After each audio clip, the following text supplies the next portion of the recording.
멀리 남쪽에는 이제 꽃 소식들이 들려오는 그런 계절을 우리가 맞습니다.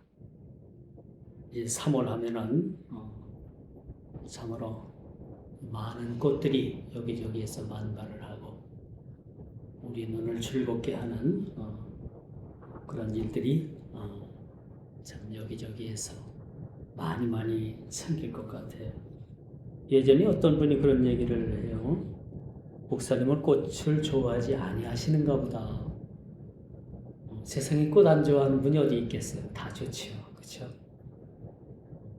물론 뭐 꽃에 대한 알레르기가 있으면은 특별한 경우는 그렇지 않다 하더라도 우리 대다수의 사람들은 다 꽃을 좋아하지요. 특히 여성들은 꽃을 선물로 받는 것을 상당히 기뻐합니다. 그래서 이젠 긴 우리가 겨울이 가고 또 이젠 아름다운 그런 꽃의 계절인 우리가 봄을 맞을 준비를 우리가 하고 있습니다. 이미 봄은 우리 곁에 와 있어요.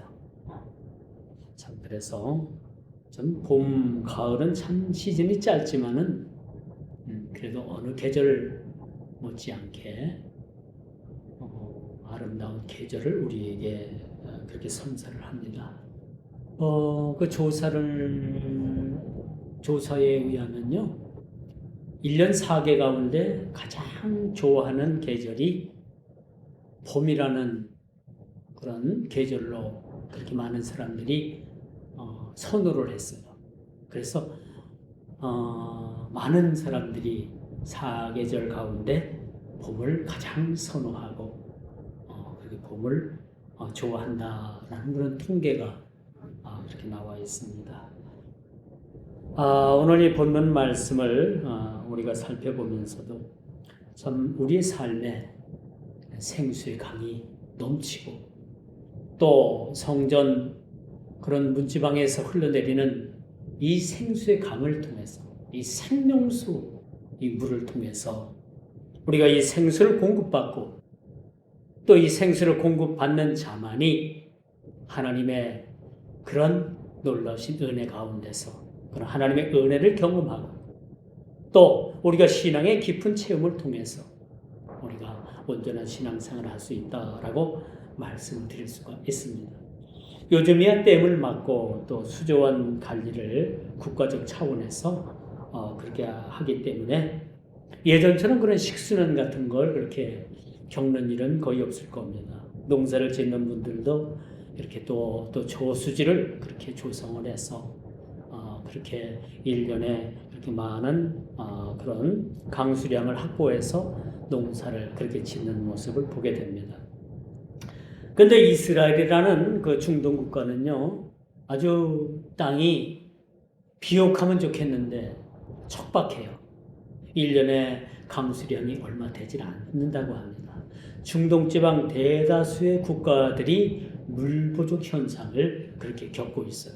제가 TV를 보니까 이집트에는 수천 년 전에 흙벽돌로 건물을 지었는데 그게 지금도 그 모양이 어느 정도 형체를 갖추고 있다고요. 이게 왜 그런가 하니까 그것은 비가 수천 년이 지났어도 비다운 비가 이집트엔 그렇게 안 내린다는 거예요. 그래서 그 흙벽돌다 구운 그 벽돌이 지금도 어느 정도 형체를 갖추고 있다. 이걸 보면 이 중동, 이 팔레스타인 지방에는 물이 상당히 부족한 것으로 우리가 보게 되는 것이죠. 하나님께서는요, 여러분 이스라엘을 한 국가로 그렇게 만들어 가기 위해서 애굽에 7년간 심한 그런 가뭄을 그렇게 허락하셨어요. 이렇게 가뭄이 들게 한 것은 이스라엘을 한 부족에서 하나님을 섬기는 신정 국가로 그렇게 만들기 위한 하나님의 일환의 계획이었다라는 것을 오늘 성경을 통해서 그렇게 확인할 수가 있습니다. 그래서 지금도 대부분의 이 팔레스타인 지역은요, 수자원이 풍족하지 못해요. 그래서 물값이 사실은 기름값보다 사실 비싼 것이 그쪽 중동 지역입니다. 그러니까 우리나라는 그 기름 한 방울 나질 않잖아요. 참 그걸 보면 우리가 얼핏 생각하기에는 참 하나님은 너무 불공평하신 분 같다라고 생각을 하지만 중동에는 이 석유가 펑펑 쏟아지는 반면에 물이 상당히 부족한 거예요. 그래서 물값이나 기름값이나 어떨 땐 물값이 더 비싸고 어떨 땐 좀 비슷할 때도 있고요. 이런 걸 볼 때는 하나님은 모든 면에서 공평하시다 라는 생각을 갖지 않을 수가 없음을 우리가 보게 됩니다. 근데 심지어는요, 여러분, 그 중동 지방 같은 데는요, 그 물을 식당에서 따로 사 먹어야 돼요. 뭐 유럽도 그렇다고 합니다만은 식당에 가면은요, 우리는 식당을 딱 가면 뭐예요? 서빙이 뭐부터 나와요? 물수건 나오고 또 물병이 나오잖아요. 이 서비스로 나와요. 그런데 이 참 물이 부족한 이 국가들에서는요, 물 한 병을 식사비 말고도 따로 계산을 해서 물값을 치러야 됩니다. 우리는 이게 너무나도 익숙하지 못한 거예요. 그렇죠? 우리는 식당 가면은 커피 그냥 주지요. 그렇죠? 뽑아 먹을 수 있도록 그냥 그런 기계에 설치해 놨지요. 물병 한가득 갖다가 물도 갖다가 한 병 갖다 주지요. 이런 습관적인 이런 그러한 우리의 이렇게 젖어 있는 습관에다가 외국에 나가면 물을 사 먹는다. 좀 이건 우리가 상상도 못할 그런 거북함이라고 말씀드릴 수가 있어요. 전혀 우리로서는 익숙하지 못한 그런 모습을 보여주기도 합니다. 에스겔서를 이제 오늘 47장 우리 다음 주면은 48장을 마지막으로 해서 에스겔 강론을 모두 마치게 되는데요.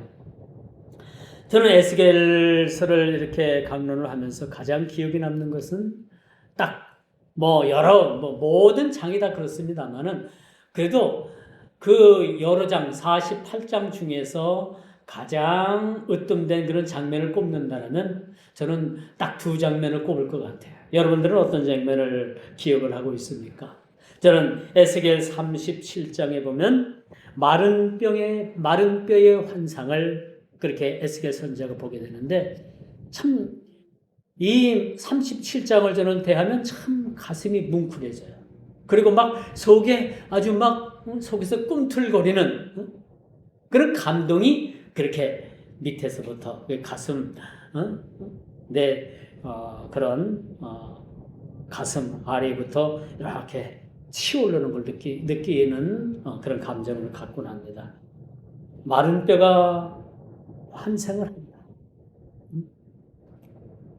그 환상 중에 환생한 마른 뼈를 보니까 한두 마디의 뼈가 아니라 수많은 군대를 이룬 그러한 마른 뼈들이 그렇게 환상을 해서 큰 군대를 이뤄서 골짜기를 가득 메웠더라라는 그런 장면을 보게 되면서 참 이 장면이 저에게는 참 너무나도 가슴 벅찬 그런 장면으로 그렇게 기억을 하게 됩니다. 그런데 오늘 본문 47장을 보니까요, 이 못지않은 그런 아주 벅찬 그런 감동의 광경이 오늘 본문을 통해서 그렇게 우리들에게 보여주고 있는데 성전 문지방으로부터 흘러나오는 생수의 근원이 그렇게 오늘 본문에 등장하고 있는 거예요. 생수가 성전 문지방으로부터 그렇게 흘러내려온다. 그렇죠? 제가 그 이스라엘의 그 근동 지방, 그 팔레스타인 그 지방에는 물이 상당히 부족하다고 했잖아요. 오늘 보는 이 환상, 오늘 선지자가 보는 이 환상, 성전 문지방 밑에서부터 흘러내려오는 이 생수의 근원을 보면서 물 하면 여러분 참 그래도 물을 싫어하는 분들은 별로 없을 거예요. 그렇죠? 물을 하면은 우리가 이 시원한 물, 타작마당에 그런 얼음과 같은 그런 시원한 물 한 모금이 우리들에게 있어서는 기다려지는 그러한 생수의 모습과도 같다라고 볼 수가 있어요. 그래서 어떤 학자들은 에스겔 37장과 에스겔 47장을 이 두 장면을 이스라엘의 독립과 이스라엘의 회복을 그렇게 표현하기도 합니다. 이렇게 비유하기도 하는 그러한 모습을 제가 문헌에서 찾아볼 수도 있었습니다. 그렇다면 이 성전에서 기초한 이 발원된 생명의 물길이 어떤 의미를 갖느냐라는 것을 우리가 본문을 통해서 한번 깊이 생각해 보고자 합니다. 성전 문지방에서 흘러나오는 이 물이 궁극적으로 어떤 역할을 하느냐, 이 물이 죽은 바다를 살리는 그러한 생명의 물이 되었다는 것입니다. 마른 뼈의 환상을 가능케 하는 그런 결과라고 말씀드릴 수가 있습니다. 이 물이 흘러서 골짜기를 이루고 시냇물이 점점점 많은 물로 그렇게 합류를 해서 이것이 죽은 사해를 적신다. 이 사해가, 이 염분으로 가득한 이 사해가, 그것에 물고기가 살고 많은 식물이 살고 좌우에 많은 과일들이 열매를 맺을 것이라는 그런 이 예언적인 말씀을, 오늘 이 말씀을 통해서 이 말씀을 받아들일 때, 여러분, 오늘 시작은 생명의 이 근원의 시작인 이 시작은 성전 문지방에서부터 시작이 됐다는 거예요. 어디 다른 지역에서 시작된 게 아니에요. 다른 장소가 아니라 성전 문지방에서부터 이 생명의 근원인 생명수가 흐르기를 시작을 했다는 겁니다. 이는 뭘 뜻합니까? 성전은 예수 그리스도의 실체라고 말씀드릴 수 있죠. 그렇다면 이 성전 문지방에서 흘려주시는 이 생명수의 실체는 뭐냐? 이것은 예수 그리스도, 생명 대신 예수 그리스도, 생명 대신 예수 그리스도의 말씀을 뜻한다라고 말씀드릴 수가 있는 것입니다. 그런데 여러분, 이 강물들이요, 이 흘려내는 이 생명수가 특이하게도 이것이 인간의 노력으로 또 인간이 땅을 파서 만든 것이 아니라는 거예요. 하나님께서 성전 그 문지방을 통해서 오늘날 은혜받을 믿음의 백성들, 오늘 구원받은 믿음의 백성들, 오늘 하나님의 거룩한 회에 참여할 믿음의 백성들을 향해서 흘려주시는 생명의 말씀이라는 것을 우리는 익히 깨닫게 되는 겁니다. 더욱이 이 생명수는요, 어떤 인위적인 방법이나 또 자연적인 노력으로 인해서 흘러나오는 것이 절대 아니라는 거죠. 자, 이는 오직 하나님의 임재가 있는 그런 성전으로부터 흘러나왔다라는 사실을 우리는 주목해야 될 필요가 있는 겁니다. 어디서 나왔는가? 우리가 샘을 파고 땅을 파가지고 저수지를 만들어가지고 이 물이 고이고 이 물이 생겨난 것이 아니라 성전 문지방 밑에서부터 하나님께서 이 물을 흘려주셨다는 것에 대해서 우리는 이 말씀을 주목해야 되는 거죠. 그리고 이 표현은 인간의 구원과 회복은 전적으로 하나님께로부터 시작이 된다. 이 강수를 흘려주시고 이 생명수를 흘려주신 이 목적은 구원은 우리 인간 편에 있는 것이 아니라 하나님 편에, 전적으로 하나님 편에 있다는 것을 보게 되는 거죠. 그것이 정통적인 개혁 칼빈주의입니다. 그럼 알미니언주의는 어때요? 내가 구원받는 일에 있어서는 어느 정도 내가 협력을 해야 된다 라고 그들은 주장을 합니다. 그렇다면 어떤 폐단이 일어나느냐? 내가 얼마만큼 노력을 해야 내가 구원을 받을 수 있느냐라는 또 하나의 그런 문제가 생길 수밖에 없는 거예요. 그러므로 여러분, 오늘 성전 문지방에서 흘려주시는 이 생명수는 뭐예요? 전적으로 구원은 우리 편에 있는 것이 아니라 하나님 편에 있다는 것을 그렇게 또한 우리에게 예표해 주고 있다는 것을 보게 되는 것입니다. 그런데 여러분, 이 표현이 뭐냐?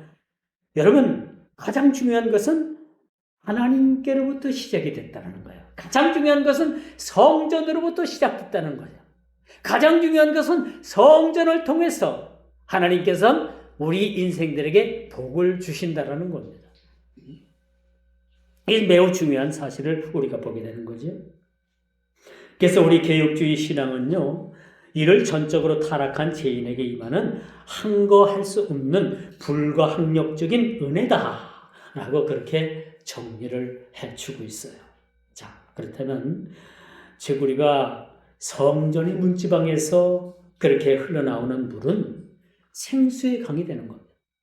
흐르고 그 물줄기가 처음에는 연약하고 약한 것 같지만 이 물이 흐르다 보면 이 사해까지 도달할 쯤에는 뭐예요? 사해 바다를 가득 채우는 그런 생수가, 그런 생명의 물이 되었다는 것을 보게 되는 거죠. 이 물은요, 생수의 강이 되어서 죽은 인생을 살립니다. 죽은 인생을 살립니다.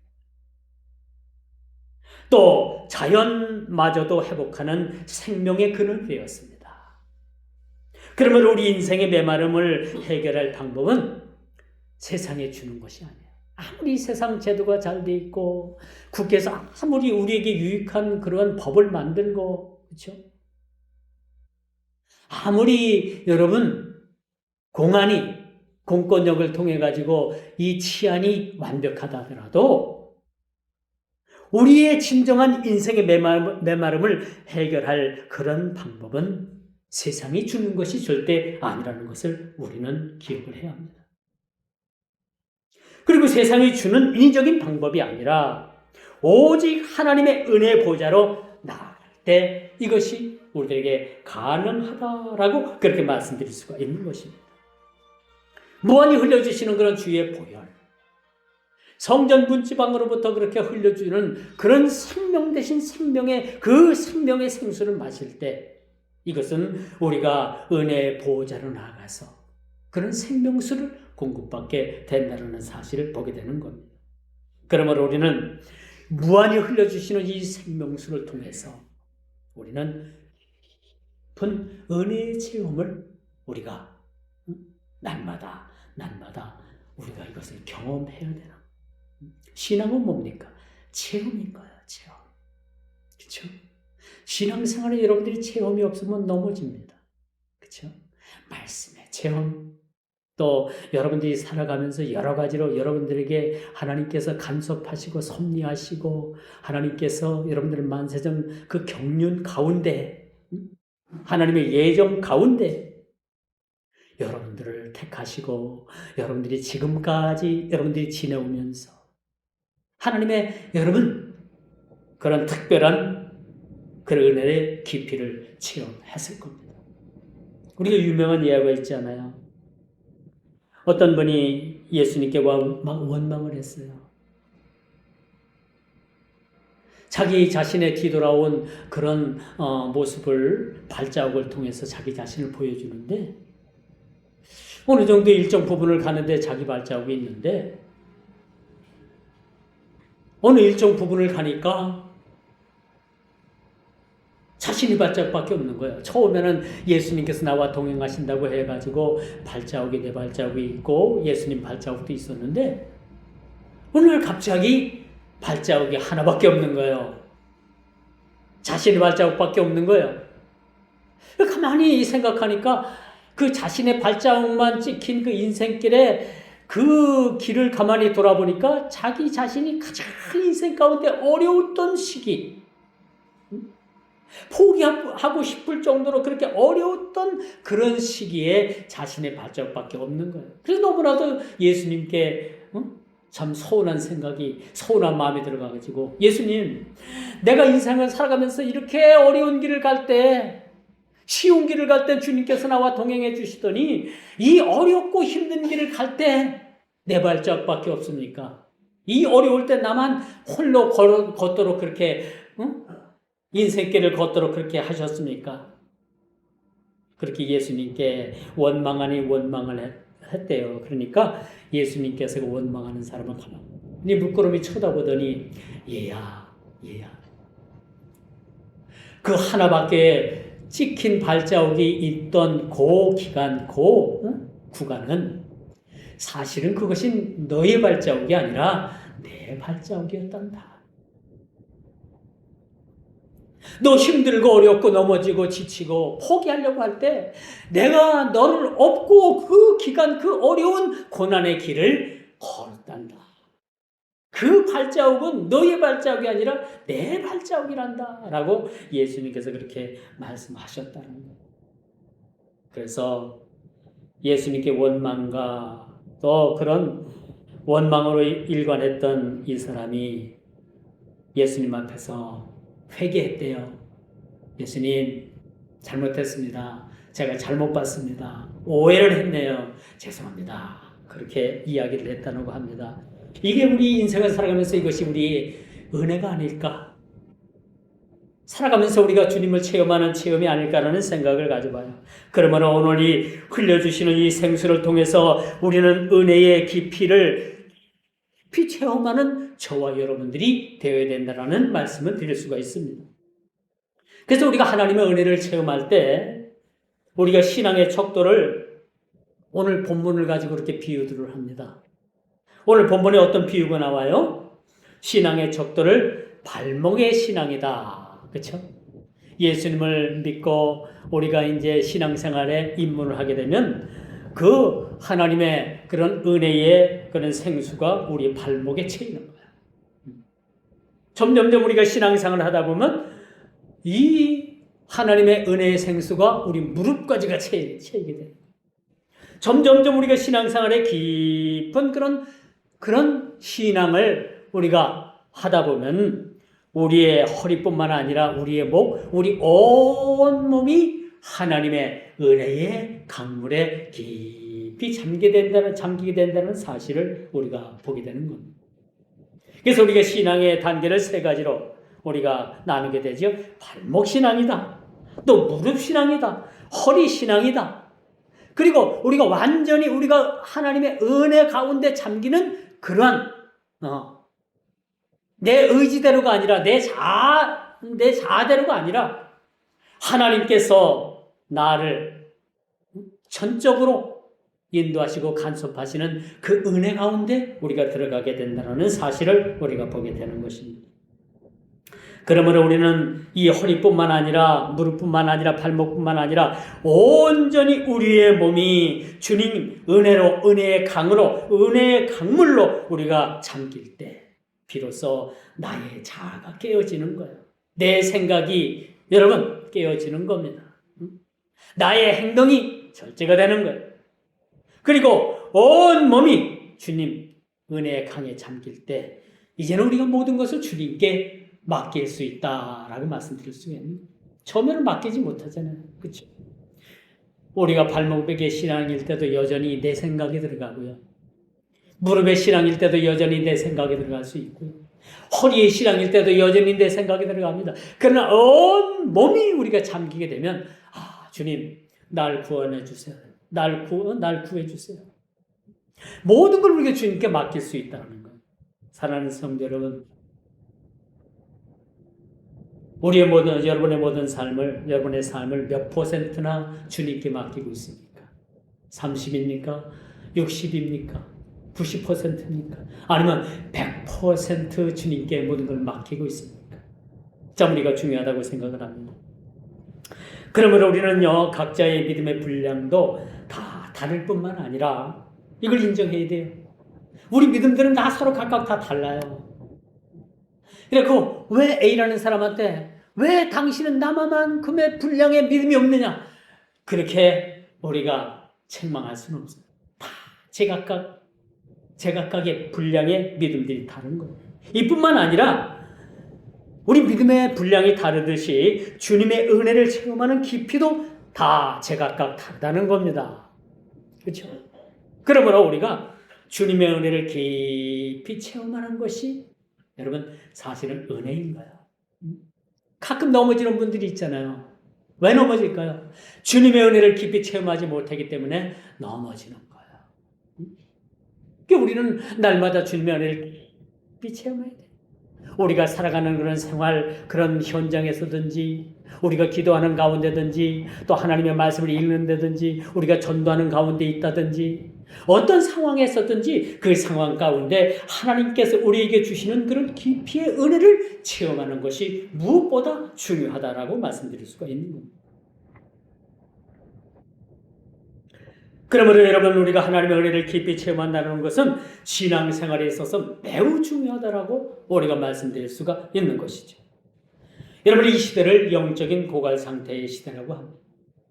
여러분, 시대가 가면 갈수록 하나님의 은혜는 메마르고 영적인 모든 일들은 여러분 인간 과학으로 대체가 되고 인간 이성으로 대체되는 그런 시대를 우리가 살아가고 있습니다. 시대가 가면 갈수록 여러분 영적인 고갈은 더하면 더했지 풍성함은 여러분 적어진다는 사실이에요. 불과 수년 전만 해도 여러분 부흥회를 했다면 여러분 뭐 뒤로 늙는 분들도 있고요, 방언하는 분들도 있고, 환상을 보는 분들도 있고요, 예언하는 분들도 있고요. 이런 일들이 과거 우리가 얼마 되지 않잖아요. 한 세기도 지나가지 않았잖아요. 이런 체험들을 우리가 했는데 지금 여러분 아무리 대한민국에서 유명한 강사를 모시고 부흥회를 해도요, 이런 역사가 별로 일어나지 않는 걸 봐요. 그렇죠? 이런 역사.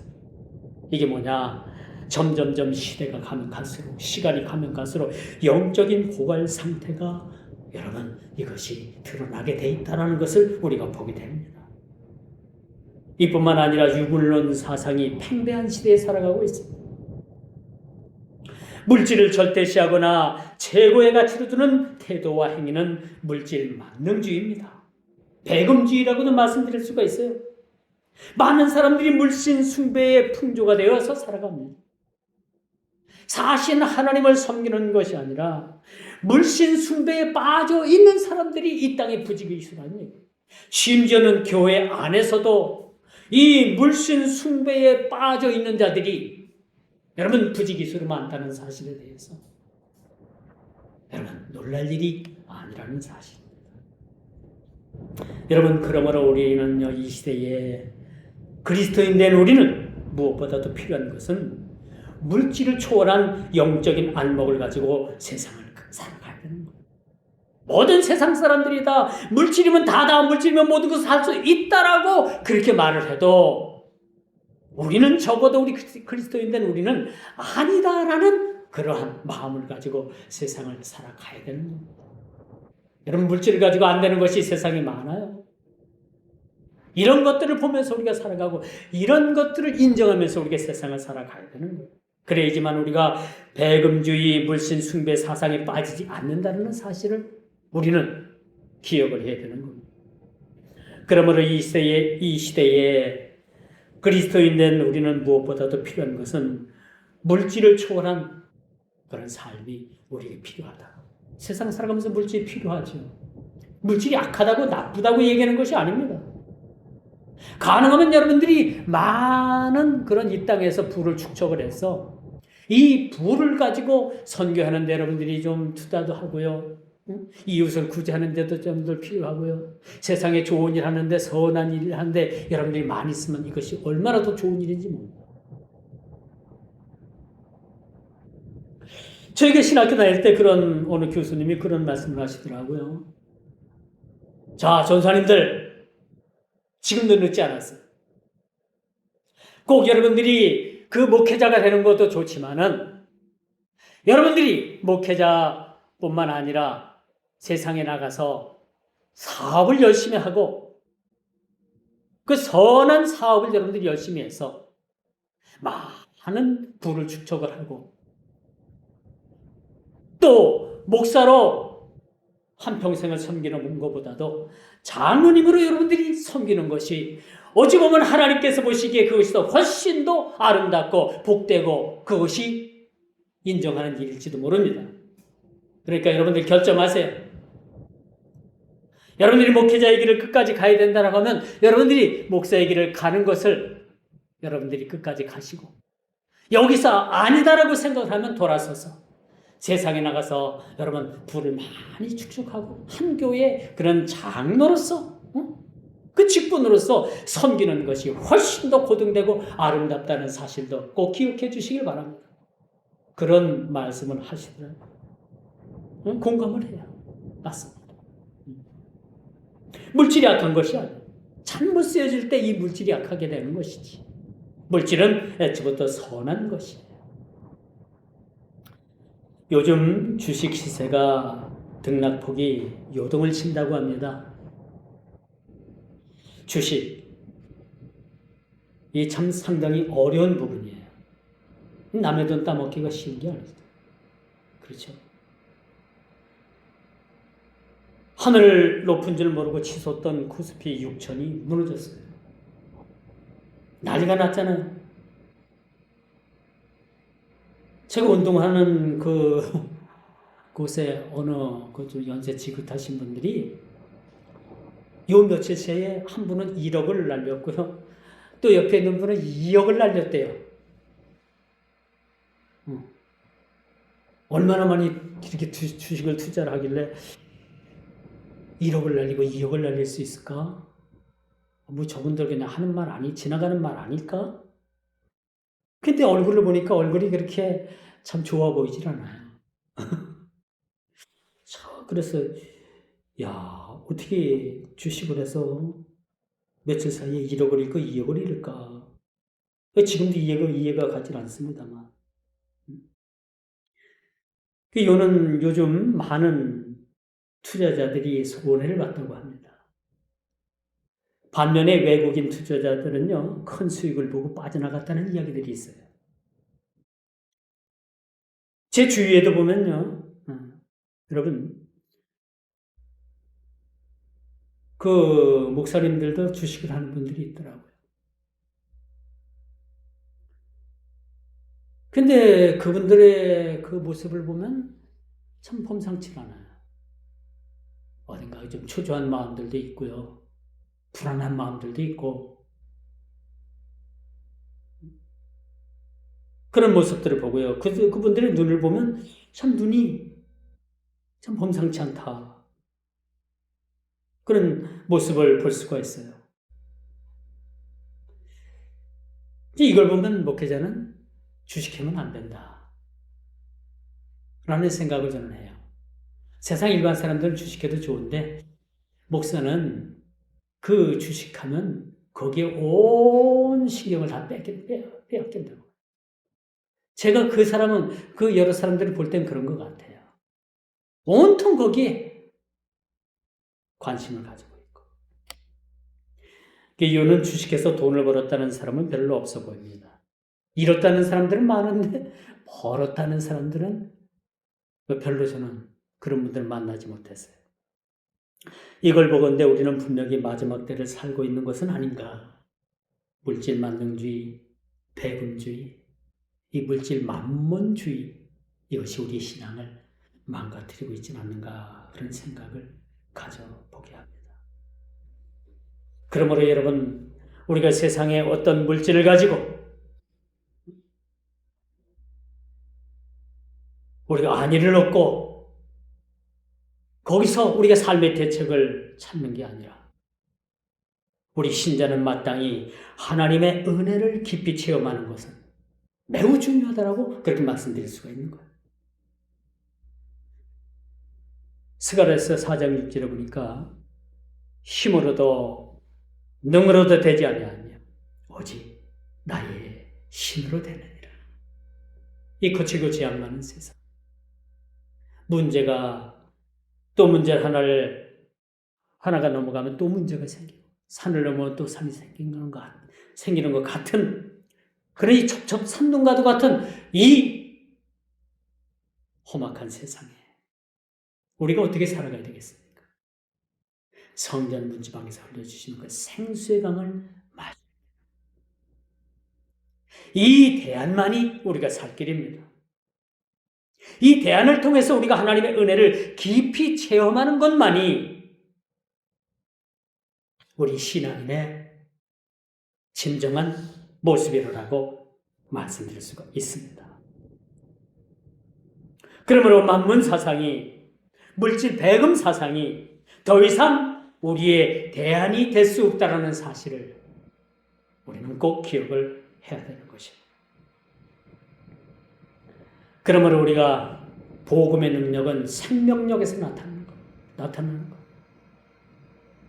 물이 큰 강을 이루고 물이 흐르자 좌우에 그런 나무의 가지에 잎이 났고 거기에 많은 실과들이 열렸다라고 이렇게 말씀을 합니다. 이 성전 문지방에서 시작한 이 생수의 강물이 가는 곳마다 번성하는 하나님의 놀라우신 역사가 그렇게 일어나게 된 겁니다. 사이가 죽은 바다라고 하잖아요. 이 죽은 바다에 생수의 그런 물이 흘러들어가게 되자 많은 어족 자원이 그렇게 형성이 되고 그 바다가 살았다라고 그렇게 말씀을 하고 있지 않습니까? 특히 이 생명의 물줄기가 과학적으로나 자연적으로, 자연환경적으로 도저히 생명이 살 수 없는 그런 아라바 사해로 흘러들어가자 바닷물이 소생함을 얻고 어족이 심히 많아졌다라고 오늘 성경은 그렇게 밝혀주고 있습니다. 이 환성의 의미는 그리스도의 복음은 단순히 도덕을 개선하기 위해서 그렇게 말하지 않습니다. 착하게 살아라, 어질게 살아라. 단순하게 복음은 그 이야기를 하는 게 아니에요. 그 이야기를 넘어서 그것을 초월해서 어떤 이야기냐? 복음은 생명을 얘기해 주고 있습니다. 사람 살리고 생명 살리고 영혼은 살리는 이야기를 하는 것이 바로 복음이에요. 단순하게 도덕군자, 단순하게 도덕적인 이야기를 얘기하는 것이 아니라는 것을 우리는 본문을 통해서 찾아볼 수가 있는 겁니다. 죽은 자를 살리는 십자가의 보혈, 생명의 이 문지방으로부터 흘러내려오는 이 생명이 어떤 의미를 가지느냐? 보혈의 재창조, 즉 하나님의 재창조의 역사를 그렇게 비유해주고 있다라고 말씀드릴 수가 있는 거예요. 이제 본문에 의도하는 진정한 의미는 온갖 그렇게 불법과 무질서가 난무하는 이 시대에 한 개인의 영혼을 그 한 개인의 영혼 구원을 넘어서서 정치, 경제, 문화, 사회 모든 영역이 하나님의 주권 아래 있음을 우리가 인정하는 거야. 개혁주의의 모토가 뭡니까? 하나님의 주권을 인정하는 겁니다. 하나님의 주권을 인정하는 겁니다. 이제 말씀의 결론을 맺을게요. 본문의 키워드는요, 강 좌우의 각종 실과나무가 달마다 열매를 맺었다. 그렇게 얘기합니다. 이 강수를 통해서 이 생수를 마시는 자마다 많은 그러한 좋은 열매를 맺게 된다는 겁니다. 이것이 성령의 9가지 열매로 이것이 나타난다라고 볼 수가 있는 것입니다. 그러므로 예수 그리스도의 생명의 복음이 전해지는 곳곳마다 영적 풍요가 일어나는 것은 반드시 이것은 일어난다라고 제가 확증을 합니다. 반면에 오늘 11절에 보니까 생명의 강수가 흘러와도 그것을 거부하고 스스로 고립된 웅덩이는 결국 복음, 즉 죽음의 땅이 된다라는 것을 역설적으로 그렇게 오늘 본문을 통해서 우리들에게 깨달음을 주고 교훈을 주고 있다라고 말씀드릴 수가 있는 거예요. 오늘 본문 47장은 이 불신의 시대에 주는 이 하나님의 경고의 메시지는 이 경고의 메시지를 우리는 간과해서는 안 된다는 겁니다. 성경은 주님의 실체를 말해주고 있어요. 그리고 흘러내리는 이 생수의 강물은 생명의 복음의 말씀을 그렇게 비유해주고 있다라고 말씀드릴 수가 있습니다. 주님께서 말씀하시죠. 주님은 이렇게 말씀하십니다. 요한복음 7장 38절에 보니까 나를 믿는 자는 성경의 이름과 같이 그 배에서 생수의 강이 흘러나오리라. 얼마나 멋진 말이에요. 우리 배에서 생수의 강이 넘치게 됩니다. 우리의 삶의 생수의 강이 넘치게 됩니다.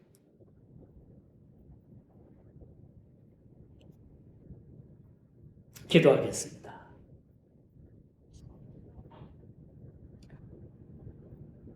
하나님, 시대가 너무나도 혼탁합니다.